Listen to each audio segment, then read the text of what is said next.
Welcome back to another week of Instigating with Clarkie and Drury, with myself, Ryan Drury, and of course, the indisputably awesome Chris Clark. You can't imitate this guy, the inimitable Chris Clark. Here we are. We're going to get to some instigating today, brought to you by Coolbet, the Listowel Squash Courts, and our friends at Listowel Vision Care and See the Game. We're very pleased to be joined by our good friend from the Windy City, one of the best independent beat reporters out there, and the host of the excellent podcast, which you should all download and listen to after this. Tell me a story I don't know. It's George Ofman. George, how are you, man? I'm fine, guys. Nice to be with you tonight. It's great to have you with us. And Ryan, hold on. I'm going to interrupt Yes. you. Like I usually do. Do you know why it's called the Windy City? Well, it's windy there. No, that's not why. And there was a terrible fire that that's the not wind. Why. No, I think Clarkie knows. George, fill us in on the politicians. Well, no. You. That's it. You know. Well, I heard there was some loudmouth politicians way back when, and they called politicians in the late 1800s were called windbags. And that's how the Windy City came about. There you go. It is windy. And then, by the way, the politicians are still windbags. Yes, they are. That seems to be a universal theme. Thank God this isn't a political podcast. Yeah. Hey, you learn something new every day. I legitimately did not know that. And that's why George is on the show. He's got all the facts. I do too, Ryan, but not as much as George. George, there's a lot of fun stuff to talk about in sports right now. The Olympics are on, lots of controversy over there, but being that you are where you are in the Windy City, let's talk a little bit about the Chicago Blackhawks. Now, we dug into it a lot last week when the town hall happened. The day after, we talked with our friend Dave Poulin and got his thoughts on it.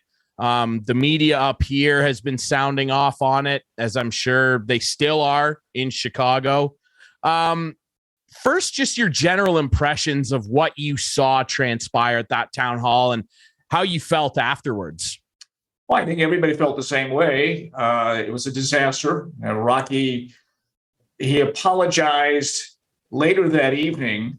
I think that might have been a forced apology, but then he apologized to the writers again. He had a meltdown. At that time, you're having a town hall with your franchise already in a black hole. I didn't think you can go further in a black hole, but they did. And what kind of town hall was it? It's so funny, but back in 2004, ESPN ranked the Blackhawks as the worst professional franchise in the United States. And they were. In 2011, they were the best franchise in the United States. And now they're the worst franchise again. It's amazing how you can go from the outhouse to the penthouse and then right back to the outhouse, only deeper. So it didn't come off very well. And Danny Wirtz, his son who runs the team now, is playing damage control. I mean, forget the fact that he's looking for a, quote, general manager, in essence, will be in charge of the franchise. I mean, he's playing damage control, and that's not what you really want to do. The other thing that's so interesting is when Rocky took over from Bill Wirtz, who was really despised. Imagine, a Wirtz guy is despised, and then the other one is people are bowing to him after a few years. Rocky Wirtz was the greatest guy on earth, brought back Pat Foley, came at the right time. The Blackhawks are winning. They won 3 Stanley Cups.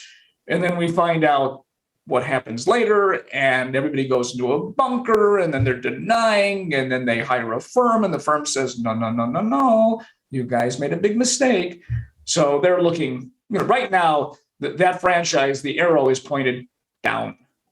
What do you think that's half the problem, George, when you said they went into a bunker? Like, they weren't out in front of this. We saw in Toronto with Maple Leaf Gardens sexual scandal that they came out in front of it and met the media and answered questions.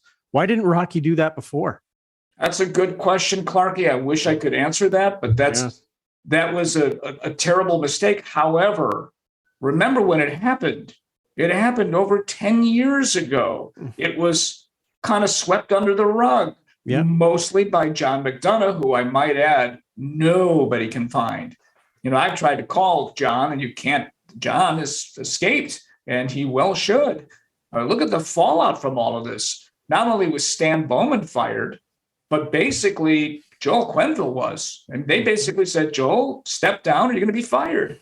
Okay? Not even the coach of the Blackhawks, coach of the Florida. And I don't even know why they gave him the option.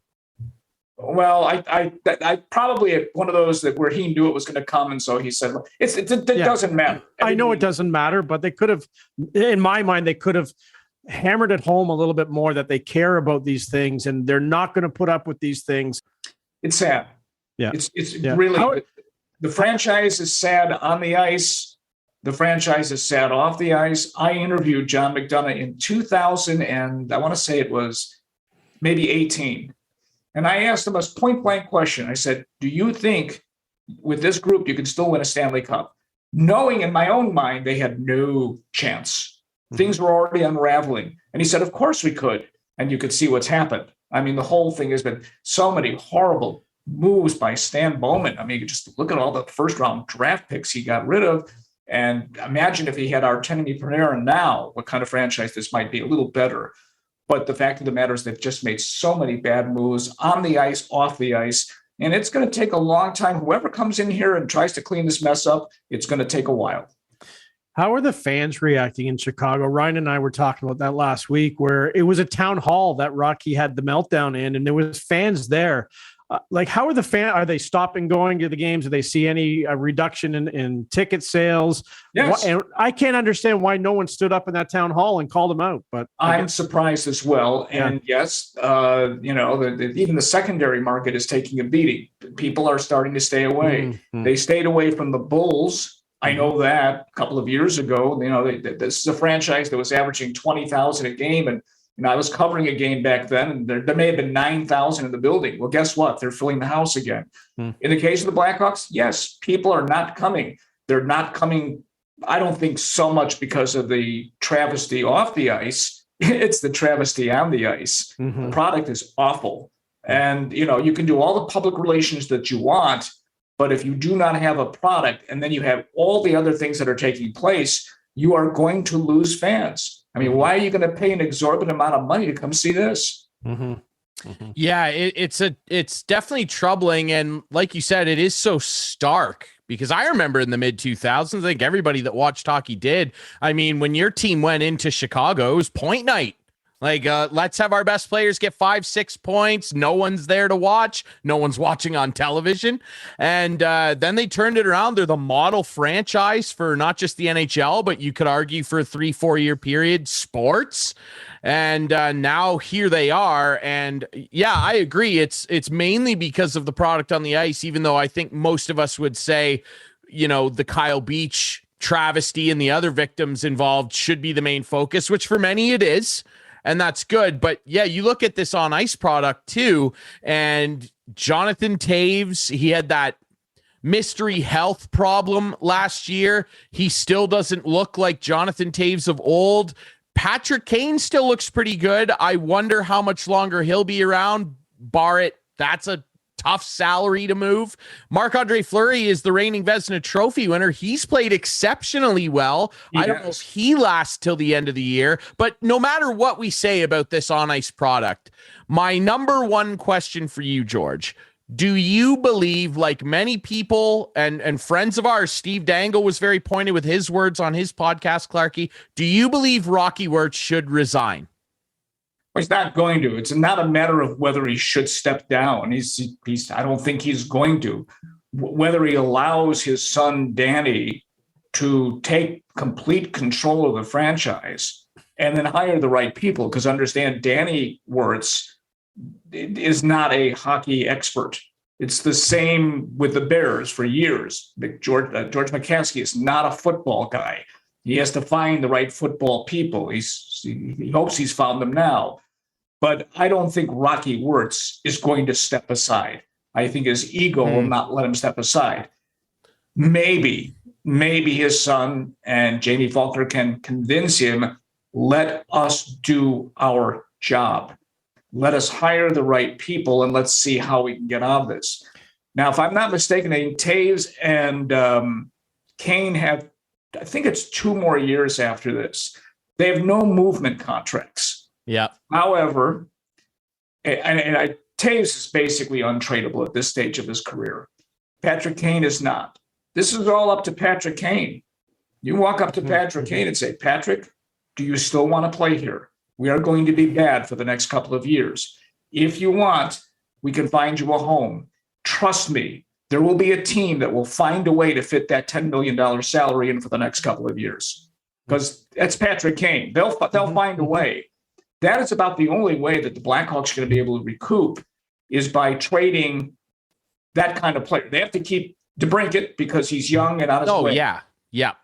But and listen, I'm not advocating it. Patrick Kane he's really become a model citizen. He's a sensational hockey player.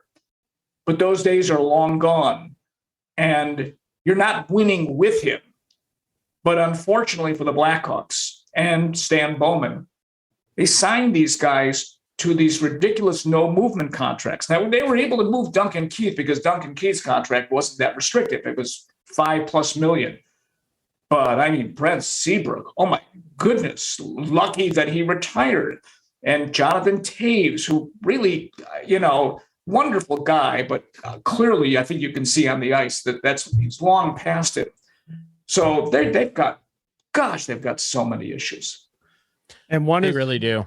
trying to find a new general manager. And you say there's some guys at the top who aren't really hockey guys. How are they going to hire a general manager? And what names do you hear being thrown around? I mean, and the names are escaping me at the moment. I think the former assistant general manager of the Canadians, a guy from Carolina. They actually interviewed a guy from the Chicago Cubs.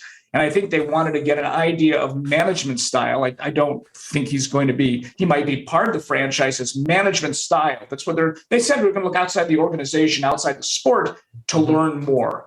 Yes. Here's what they did. They took Eddie Olczyk, Marian Hossa, and Patrick Sharp, and they said, these are the guys that are going to help us find that general manager. Now, they're not going to hire a team president, but it sounds like the general manager is going to have a lot of power. A lot of people around here said, you're missing it. The guy that you want to hire is your broadcaster, and that's Eddie. And I know Eddie Olczyk would love to have that job. I think he's interviewed for 2 other jobs of similar fashion, New Jersey and Philadelphia. But they didn't. And so those are the guys that they are leaning on to help them select the next general manager. So you do have 3 relatively intelligent hockey people to help them. Mm-hmm. Eddie Olczyk makes so much sense on so many levels, and that's why it doesn't make sense.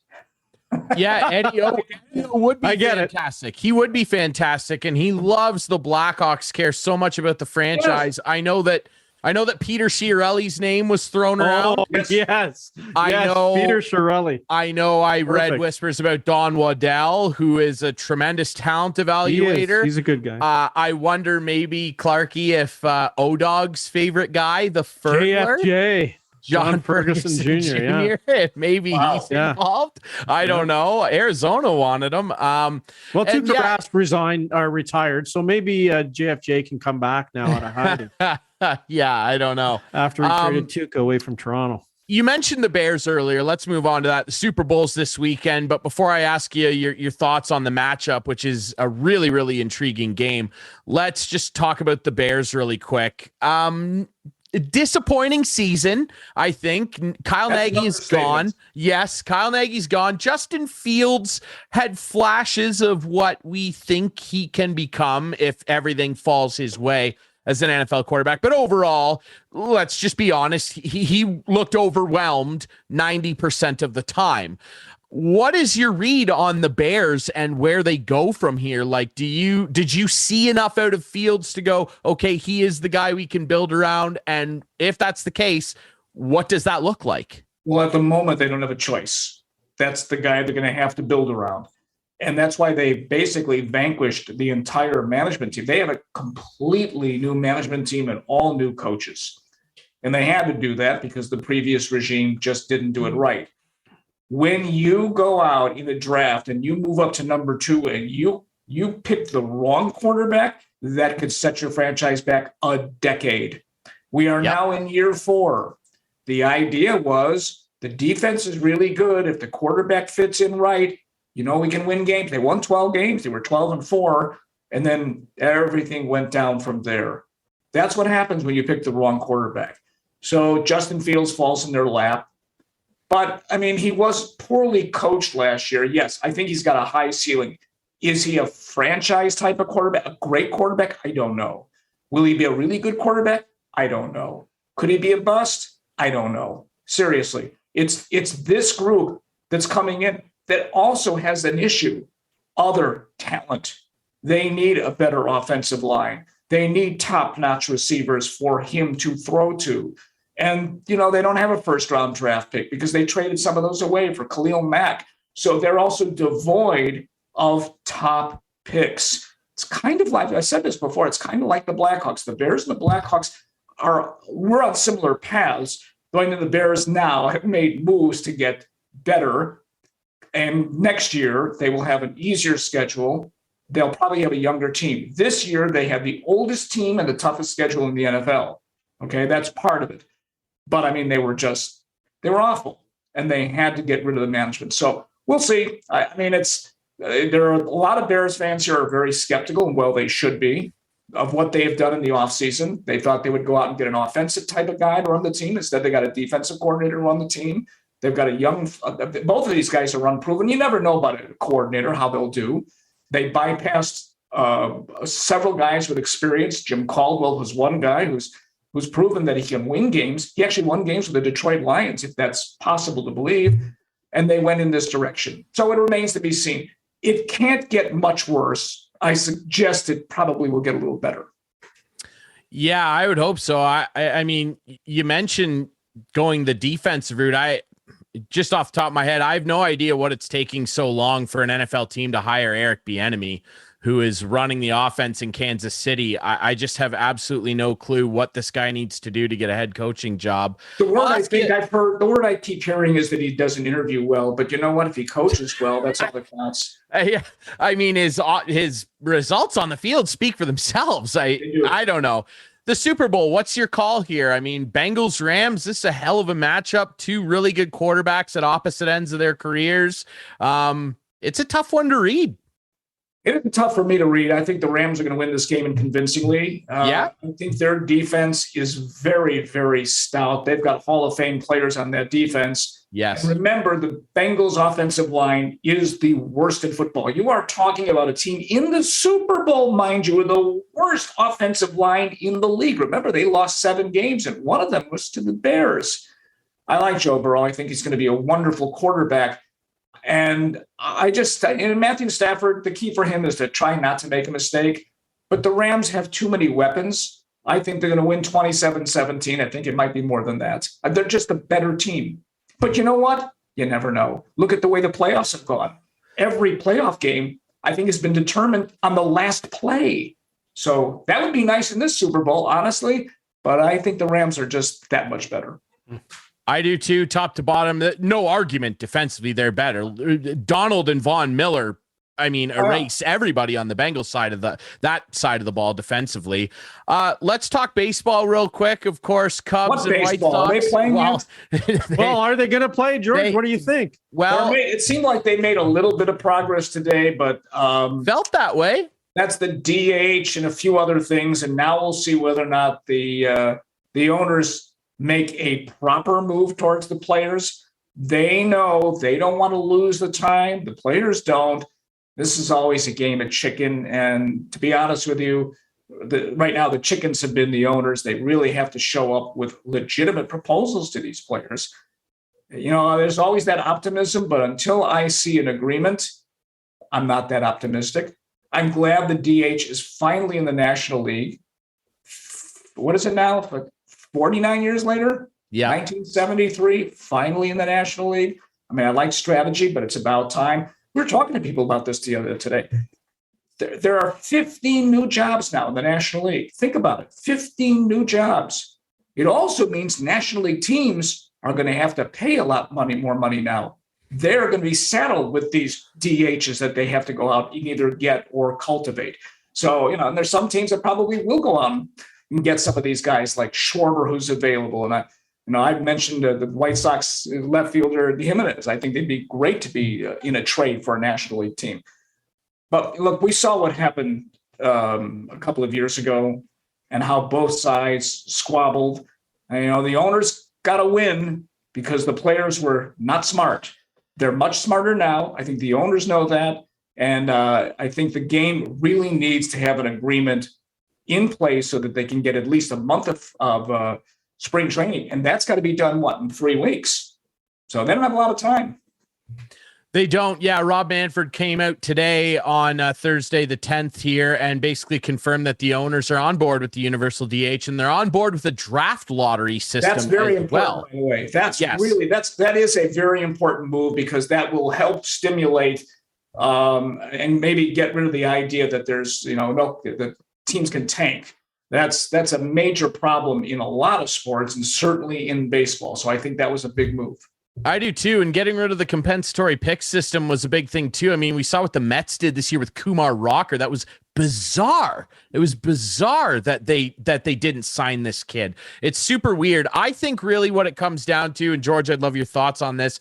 For the players, I really think they would be happy. Yeah, the universal DH, the draft lottery system, less tanking, sure. I really think that for them, it comes down to the service time manipulation and the way free agency works. It is obscene the amount of money that these owners have and constantly cry poor that they don't.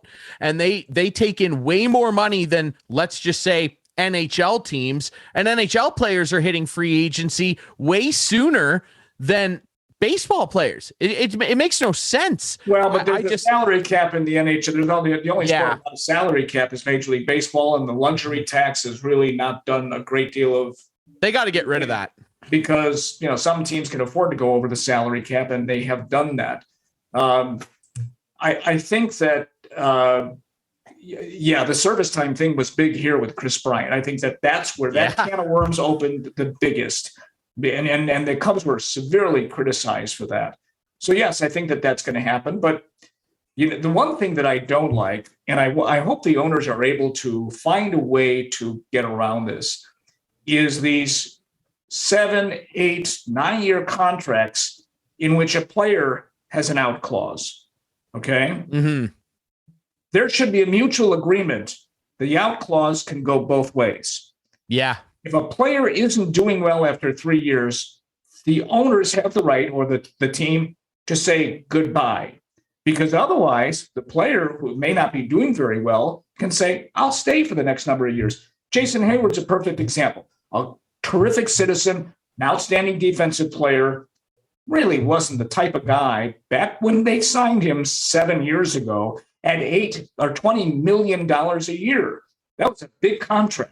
Well, he had an out clause. Well, after a couple of 3 years, whenever that out clause was, he wasn't going to leave because he wasn't doing very well. Well, then the owners are settled. I would love to see an agreement in which that out clause, that out clause would be a two-way street. You're doing well? Oh, okay. You can leave if you want to. You're not doing well. We can kick you out. Mm-hmm. I don't disagree with that at all. And I mean, you could build bonus structures into that as incentive to continue playing well. I mean, yeah, you see it. Teams always overreach sometimes and spend an obscene amount of money on guys. We're going to see it again whenever baseball does start up. I mean, Nick Castellanos is a guy, I think they're talking about this guy. He's 31 years old, that he's going to get a 7 or 8 year deal. Nick Castellanos isn't going to hit like he does at 38, but someone's going to give him $25 million a year. They might, and you're always paying for the front end. That's what the Cubs did with John Lester. Yep. Oh, they paid him on the front end. And really, to be honest with you, he's one of the best free agent signings in this town, period, because he helped them win a World Series. They put them on the map. So when you do that, you are paying for the front end. And, yes, do you want to sign Castellanos to a 7-year deal? You might get 4 or 5 years out of him. But if you win, is it worth it? That's the key to a team that wants to sign Nick Castellanos, who, by the way, was terrific with the Cubs, and they didn't re-sign him. Yep, you're right. Can we just get something in the new CBA to reduce the time of games, the length of games? Because the fan, it's unwatchable sometimes. Pitch clock. Imagine that.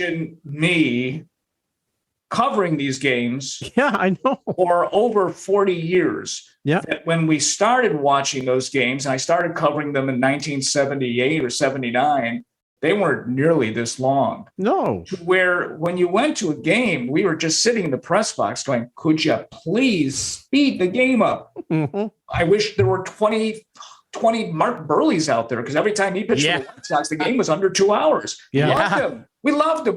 Matter of fact, when we'd interview him, we'd say, thank you, Mark, for exactly. Yeah. We saw that too. A pitch clock is one, a hit clock is another. In other words, the pitcher's got to pitch at a certain time. The batter's got to be in the batter's box. Yeah. But I mean, I'm not sure how you're going to be able to do it. Otherwise, you're not going to play 7-inning games. Forget that. That's not going to work. I mean, this is what baseball has become. Statistically, this is the big problem, because you have teams like the Yankees and the Red Sox and others who are following suit. We're going to take more pitches. Yep. Hey, that's a good idea. But taking more pitches lengthens the game. Mm-hmm. Who are the teams that take the most pitches? The Red Sox and the Yankees. Who play the longest games in baseball? Take 2 guesses. The Red Sox and the Yankees.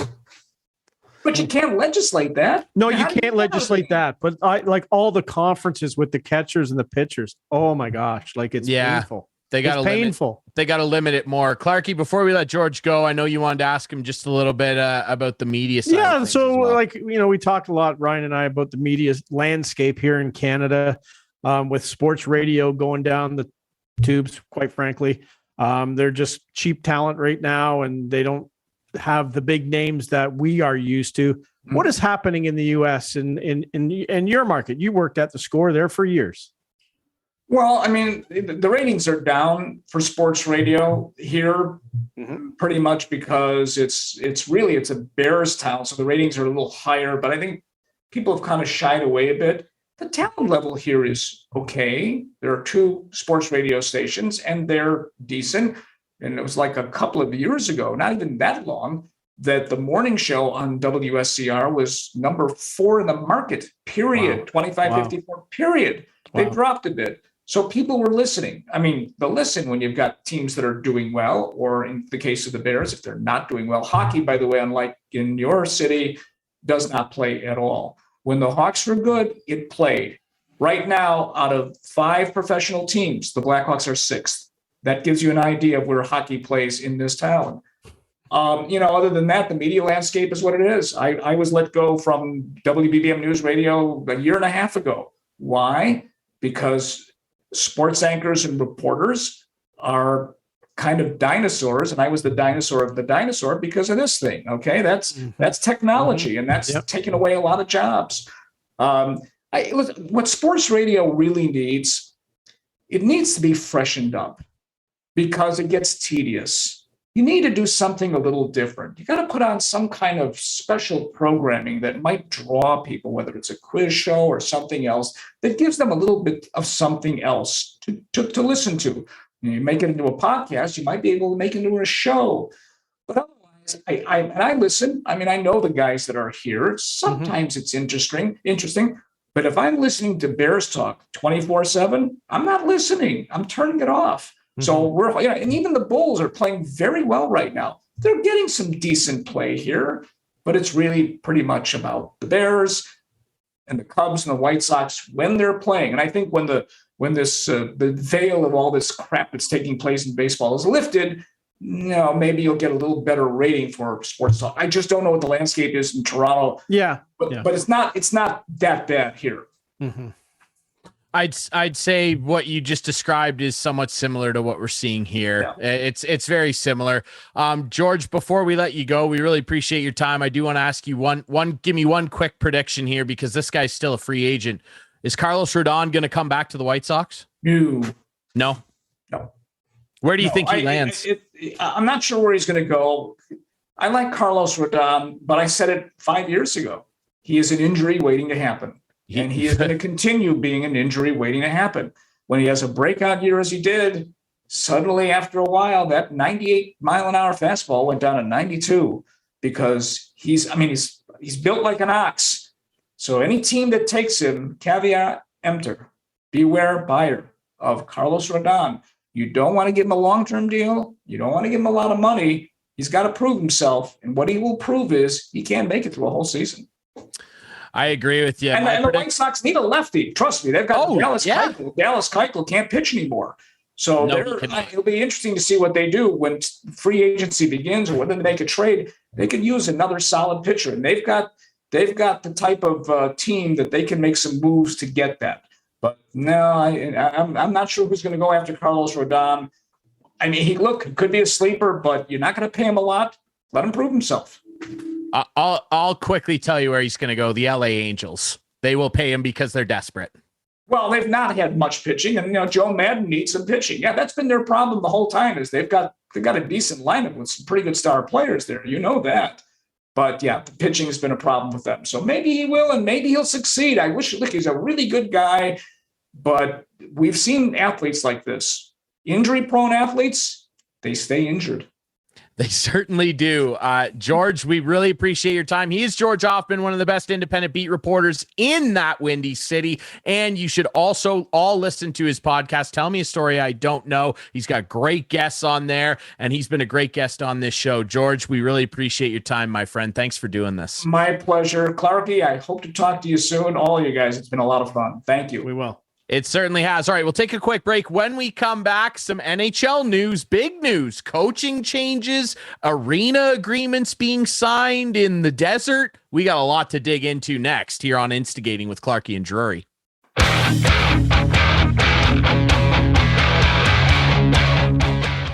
Welcome back to Instigating with Clarky and Drury, brought to you as always by Cool Bet, the Listowel Squash Courts, and our friends at Listowel Vision Care and See the Game. We appreciate our friend George Ofman from the Windy City and the podcast Tell Me a Story I Don't Know for joining us to talk about the Chicago sports scene, baseball kind of in general, of course, the Blackhawks. And speaking of hockey in the NHL, some more hammers dropped today, Clarky, on this Thursday. It's February 10th, and the Edmonton Oilers have said goodbye to Dave Tippett. Jay Woodcroft is going to take over their coach. Yeah. Okay. He's from Bakersfield. He's the AHL guy. Yeah. And also, so he's a better coach. He's a better coach than Dave Tippett. Well, we don't know. Do we? Come on. Ken Holland has a problem in the net. And he is blaming his coach and taking the blame off him. Well, I just think it's a joke. It's a joke.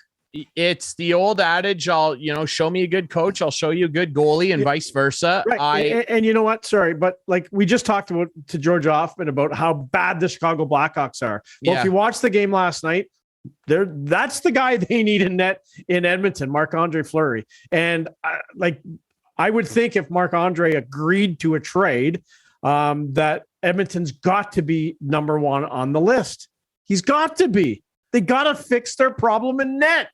It's unbelievable how bad they are. He would immediately fix their problem. My wonder is how hot to trot Ken Holland is at giving up a sizable amount of assets. And let's be honest, clearing out quite a bit of salary. Like we're talking about, not Draisaitl McDavid, but we're probably talking about Ryan Nugent-Hopkins, and they have depth scoring problems already. We're probably talking about Ryan Nugent-Hopkins, Kyler Yamamoto, a first-round pick, in the very least a second-round pick, potentially two or three second-rounders to get this guy in there. And Chicago would probably also ask for more because they'd have to even still probably retain some salary on Marc-Andre Fleury. How much does Ken Holland want to do that for a guy who, while still talented, Vezina Trophy winner? I tell you what, 38, Clarky. I'll tell you what. If he doesn't, he won't be around. Well, so he's got to convince his bosses that I got to do this. We have a good team. We get a goalie. We get hot. We get in the playoffs. Hey, look at what happened last year. Anything can happen. Yeah. If he doesn't fix it, he is gone. And in fact, I would fire him after the trade deadline if he doesn't fix it. Right away, gone. Because really, there's nothing for a general manager to do after a trade deadline except sit and watch the games. Like, really.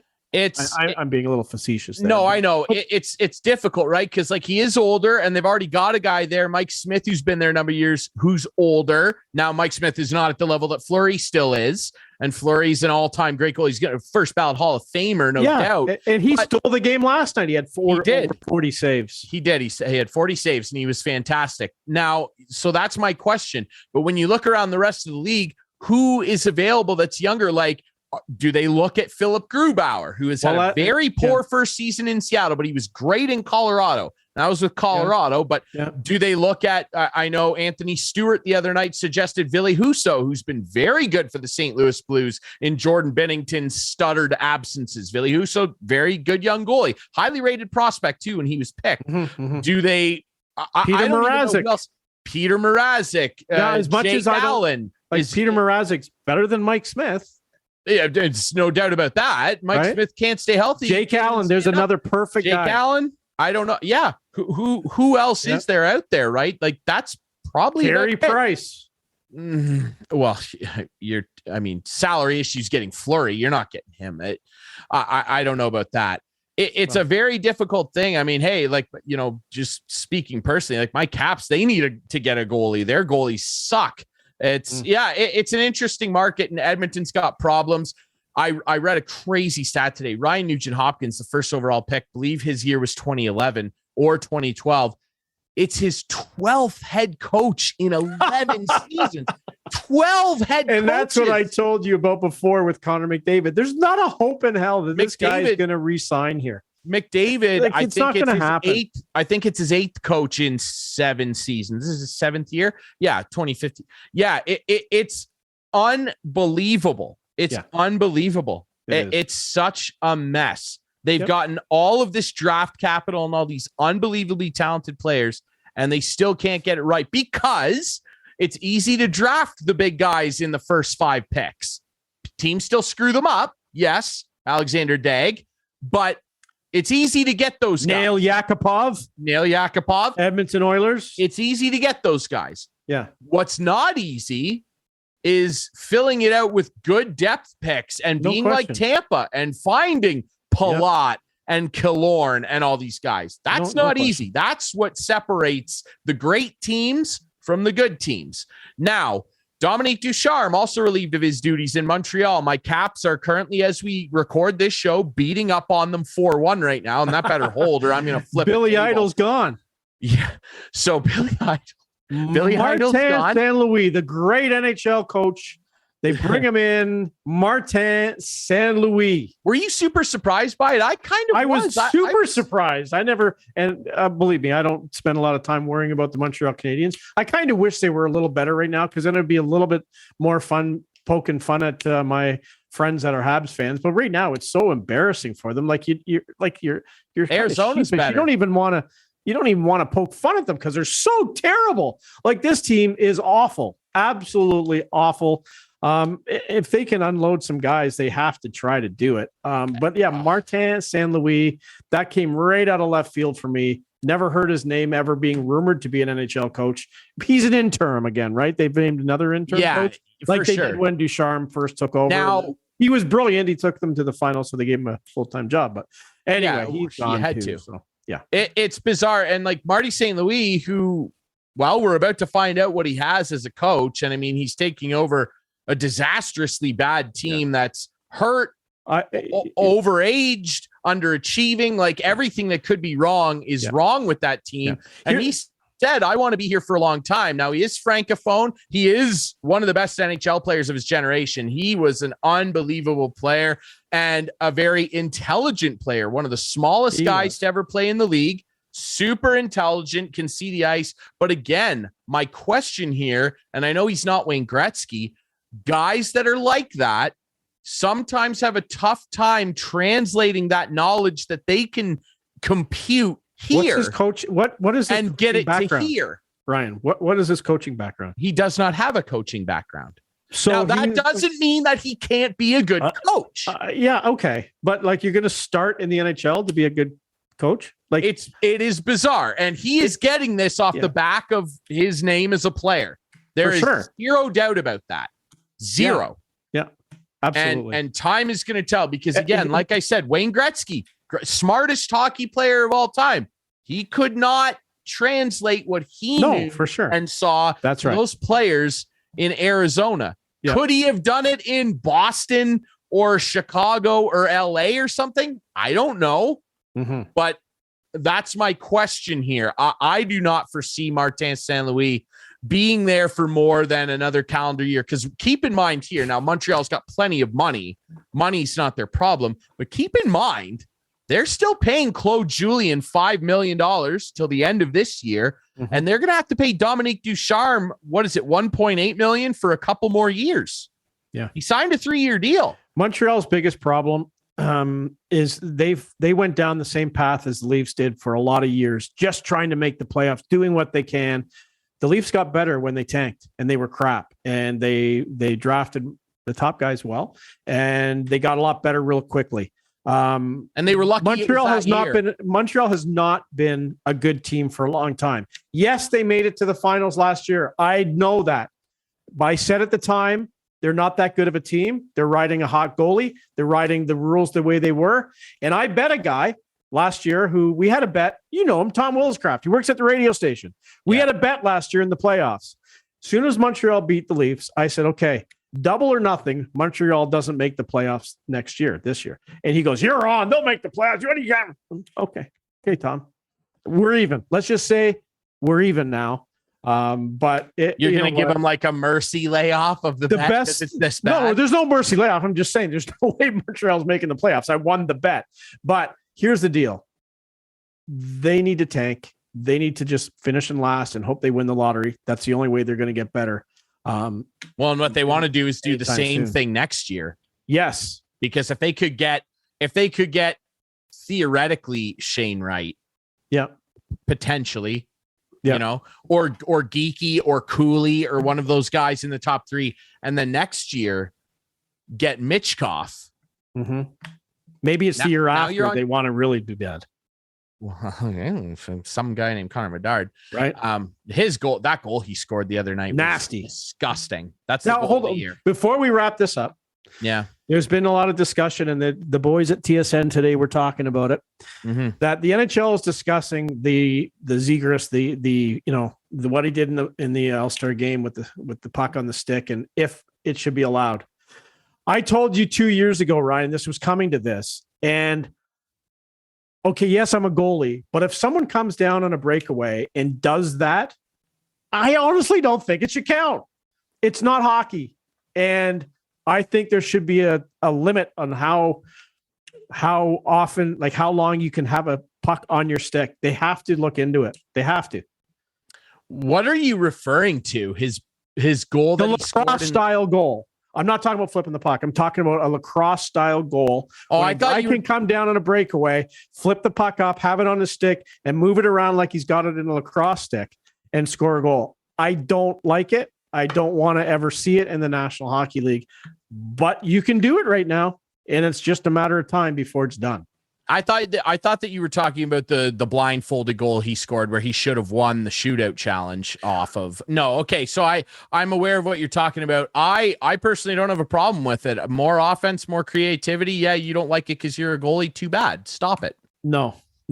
If a guy did that to me, then look out. I don't like that goalies can leave their crease and cry foul when guys run into them.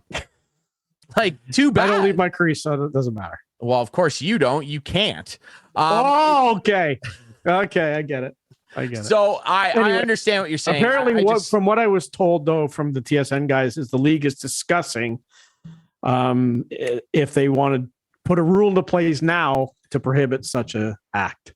Maybe they allow it from behind the red light, like behind the net only, to be able to tuck it in that way. But I just think this breakaway or whatever, board already has too many stupid restrictive rules. No, like if maybe you put it over your shoulders, fine. Well, you can't. You can't touch it over the shoulder. You can't have it on your stick over the shoulder. That's already illegal. Well, so then what is there to talk about for me here? Then I have no. Maybe you haven't seen like a guy on a breakaway pick up the puck like I have in a little like shinny game, and like just you can't stop the puck.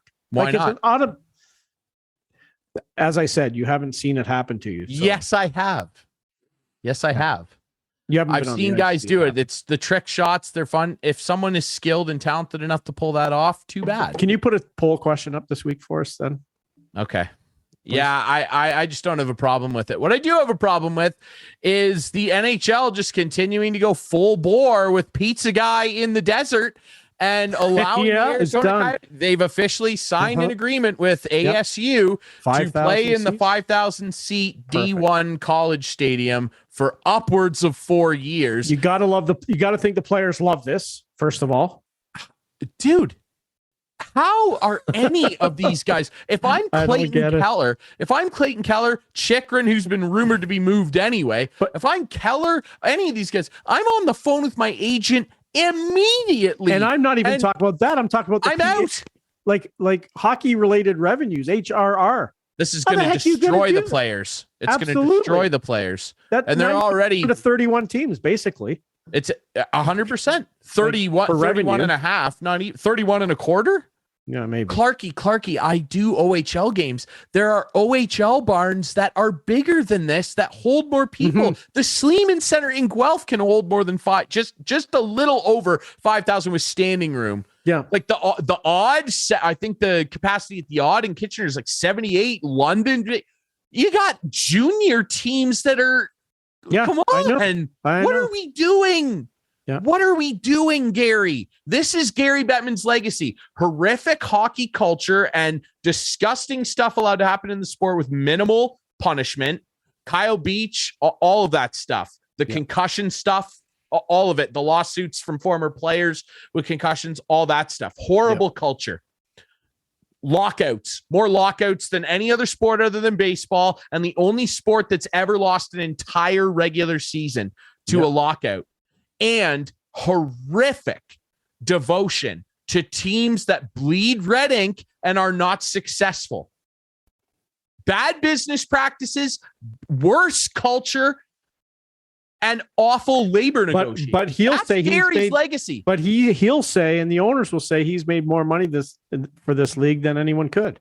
Yeah, I guess that's all that matters. That's all that matters to them. Could make sure. more. Could make absolutely more. It could. Absolutely it could. There's no question it could. It's embarrassing. Where does all the league TV revenue come from? The majority of it. Canada. We need another team up here. It is so embarrassing he's in the Hall of Fame. It's so embarrassing. Yeah. It's embarrassing. I don't know. All right. Well, we'll take one more quick break. When we come back, do you have anything else? Do you got anything else? It's good. No, it's good. Okay. I know you're talking NFL. You're going to talk Super Bowl. I got to run. I got a men's league game tonight in Kurtzville, so I got to run up there. Playing for the Pelicans. Okay, playing for the Pelicans. My son-in-law Ryan Duck's on the team, so we'll be good. Just remember List 12 Vision Care. Right, Jenna will be listening. Just make sure you get that right. I'm hammering it, dude. I am going to say Cincinnati 35-25. Wow. He likes Joe B. He is on the cigar train. I love it. There you go. The John Lennon glasses and the cigar. We're going to look for Cincinnati's going to win. Okay. We'll heard it here first. We'll see what our friend Jake Boland-Moss from Coolbet thinks about that next here on Instigating with Clarkie and Drury.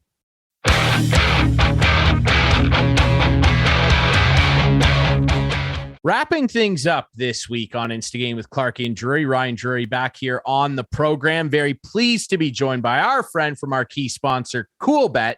We're also sponsored by the Listowel Squash Courts and our friends at Listowel Vision Care and See the Game. But from Coolbet, our friend Jake Boland-Moss. And Jake, it's finally here this weekend, the biggest sporting event in North America on a yearly basis.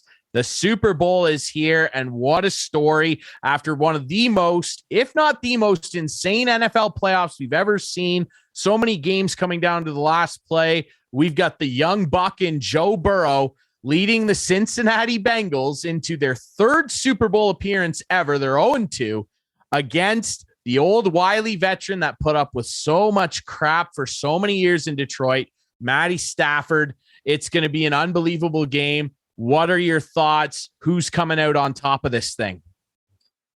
Oh, well, right away. I mean, that feels like the longest 2 weeks of my life getting to the Super Bowl. We're just waiting and waiting and waiting, but it's worth the wait because after this, we're not going to have football for a long while. So excited for the big game. Like you said, it's going to be a crazy one. Stafford, Burrow, all the storylines coming in.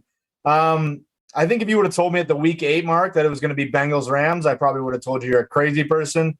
The way the Cardinals were playing in that division. And, I mean, the Bengals, I wasn't even sure out of the draft when they didn't go Sewell, when they went Chase. And I was like, come on, guys, you got to protect the guy who got injured last year because he couldn't protect him. It's been just crazy, but Joe Burrow is a stud. Matt Stafford has finally got his time in the spotlight, and one of these guys is going to come out on top. I don't quite know where I want to go with it just yet. 4-point favorites right now are the Rams. That number right there makes me lean Bengals just because, it's that 4-point. It's a nice little cushion there with the field goal.